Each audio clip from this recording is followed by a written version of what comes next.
si Bukoy, Attorney Antonio Bukoy. In fairness, mas gusto ko to. Kasi at least may sinasabi. Eto po. Kung alam po ni Senator De La Rosa, sabi po nito ni Bukoy, ito po yung bagong atakdok ni Tamba. Spokesperson House Prosecution Panel. Hindi, no? Meron ng spokesperson yung House of Representatives. Iba pa po yung spokesperson ng House Prosecution Panel. Masyado naman kayo spoiled. Ito po ang sabi ni Attorney Antonio Bukoy. Kung alam po ni Senator De La Rosa na fake yun, he's propagating a lie. Kung polluted ang source, edi polluted ang message. Okay, tanyo. Ang tingin nila sa AI ay fake. Hindi po fake ang AI. Ginagamit po yung AI. Parang ano po yan parang instead na mukha mo. Di ba pang-attract po kasi yan ng yung kaming mga content creator. Kung ako po marunong mag-AI, magcha-channel po ako. Huwag po kayong mag-alala. Magke-create na po ako ng mga AI. Kasi nakakaano yan Marami na po ako napapanood ngayon, content na AI. Nakakalibang, nakakatuwa. Iba yung atake, di ba? Alam niyo yung pagbago? Paano niyo po sasabihin fake news? Pag fake po, hindi po automatic yung AI, yung mensahe ng AI ay fake. Fake po yan. Magpakita nga po kayo na ang House of Representatives ay nag-imbestiga ng ibang confidential fund malibang kay BP Sara. Doon nyo lang masasabi na fake yung mensahe. Kasi ang linaw po na sinabi ng AI student Palagay na nating AI siya o AI talaga siya. Pero ano sinabi niya? Kaya siya hindi pabor. Dahil kung confidential fund po yung pinag-uusapan, bakit si BP Sara lang? Selective. Di dapat lahat imbestigahan nyo yung may confidential fund. Ganun po yun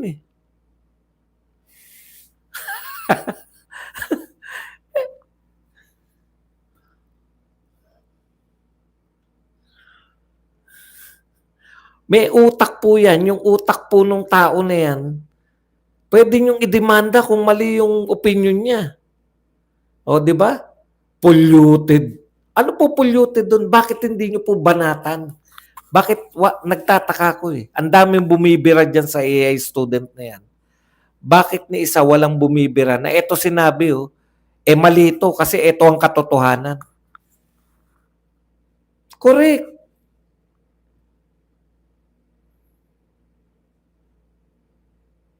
Senator Bato, isa-isayin na lang natin to. Ang may karapatan lang palang mag-claim ng I am guided by the Holy Spirit ay ang mga pari at pinklawans lang. Kapag pro Duterte ka, bawal. Holy cow, sabi ni Senator Bato. Exclusive po ba? Alam niyo po, pakiramdam ni Bato yun Alam niyo mga pakiramdam? Di lahat na po na nagsabi na, salamat po sa Ama. May salaan na po ba? Kailangan ba magpaalam sa pari? Alam niyo po, pakiramdam ni Bato yun. Sinukuban siya ng Holy Spirit. Alam niyo po ang religion, faith po yan. Kung ang paniniwala ng tao, sinukuban siya ng Holy Spirit, wala po kayong karapatan na questionin yun. Hindi naman po siya nagkiklaim ng miracle Alam ko po, sa batas po ng simbahan ng Katoliko, iniimbestigahan nila yung nagkiklaim ng miracle. Ay, mga dancing sun, di ba? Iimbestigahan nila yan. Kung totoo yung dancing sun. Naalala niyo yung dancing sun? Kalimutan ko na yun. May sumikat yun Inimbestigahan ng mga pare. Judel. Yan si Judel. Inimbestigahan ng mga pare at napatunayan nila na nanloloko lang si Judel. Agoo. Di ba? Laki ng kinita nun. Hindi naman nagki-claim ng miracle si Bato. Sinukuban ako ng Holy Spirit. Bawal po ba yun? Kayo pa rin ang magpapasya? Ang dami pong nagdadasal eh. Panginoon, paliwnawin niyo po isip ko. Tapos luminaw ang isip niya. Maraming salamat, Panginoon. Dahil po sa inyo, pinalinaw niyo isip niyo. Sasabihin niyo rin yun na bawal din yun. Dahil hindi dumaan sa inyo. Yung paglinaw ng isip niya. Nagdasal siya sa Panginoong Diyos. Luminaw yung isip niya dahil sa pagdarasal niya. Pwede kang ang direkta, commune. Ay, sa bagay, ayaw ng mga pare yun dumirekta. Ayaw nga pala nilang dumidirekta yung tao sa... Gusto nila dadaan muna sa kanila. Ang lagay eh.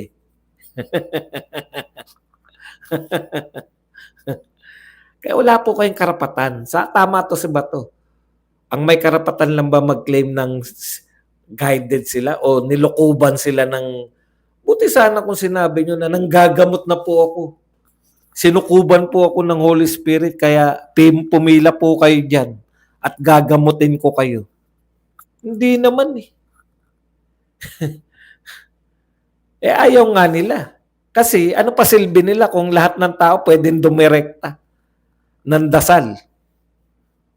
Paano yung PBA nila? Ano na nga yung PBA?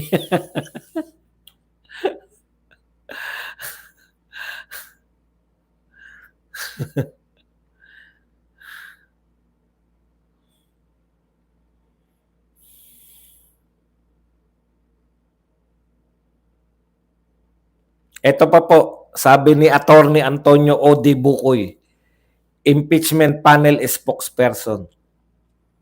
Tayo ay nahaharap sa isang usaping pananagutan. Hindi. Pero ito po ay hindi pangkaraniwan na usapin ng pananagutan. Ito po ay maraming salamat. May nagpakape rin. Si Lay Santos, thank you very much sa 320 yen. Kape muna, Kuya Buds. Mamaya na po. Ito pong paglilitis nito, hindi lang ang pangalawang pangulo na nasasakdal. Hindi. Ha? Ito po ay moral na usaping pananagutan. Yan, nakalimutan ko. Ulitin natin. Ito pong paglilitis na ito, hindi lang ang pangalawang pangulo ang nasasakdal. Hindi lang pangalawang pangulo pala. Akala ko pangalawang pangulo lang. Nasasakdal din po ang institusyon ng Senado bilang isang impeachment court.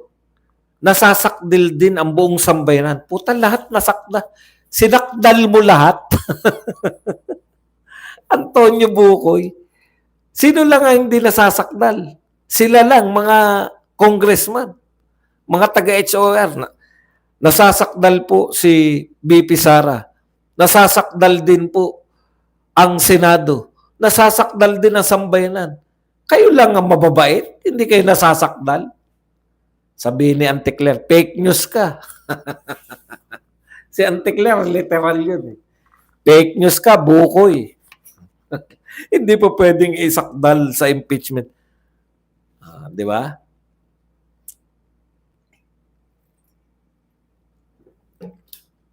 Antindi nyo naman. Kayo lang ang hindi nasasakdal. Sabi ni Harry Roque, ito po, pinabulaanan ng pahayag na DOJ na na-deny ang kanyang aplikasyon para sa asylum. Aba, hindi pala na-deny. Ayon pa kay Roque,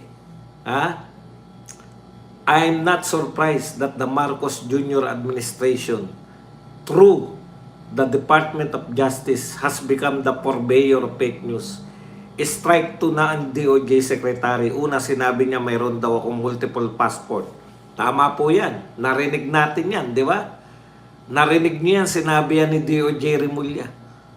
Multiple passport may hawak. Hindi naman nila napakita. Ang dali lang pong kumuha ng ebidensya, no? Okay. Ngayon, denied asylum. Ano ito? Nakalap ang impormasyon sa usapang Martes. Kasi naman, Harry Roque, Attorney Harry Roque, Bakit ngayon ka lang sumagot? Ang tagal na nilang sinabi yan. Na na-deny ka. Nabalita na sa media lahat yan eh. Na-deny ka eh. Ngayon ka lang sumagot, hindi ka pala na-deny. My trip to Germany was a pre-planned activity together with Maharlika. The visit was upon the invitation of Filipino community in Germany. Sana may nag-iimbita rin sa Birada Aguila, no? Wala ba mag-invite sa sa mga Birada Aguila na pumunta naman dyan sa Germany, sa Europe? Kasi pag may imbitasyon kami, pwede kami mag-apply ng ano, di ba? Mag-apply kami ng visa.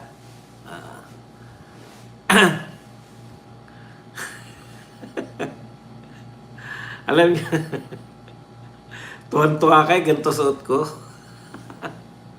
Ganito po pag Dehin Goli. Okay, ito po. Sabi po ng spokes ng yan lang po reaction natin kay kay Harry Roque. Sa susunod, pag inatake ka Roque, sagutin mo agad. Pati kami naniwala na na-deny ka eh. Di ba kayo naniwala na na-deny? Deny na yung application niya? Oh.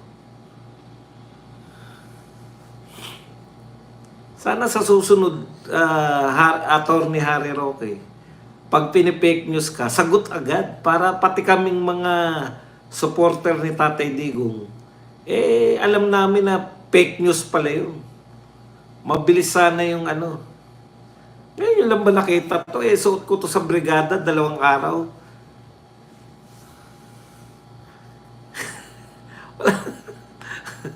Wala ba? Anak ka ng tatay mo, bisnak, ang tagal-tagal mo na wala kang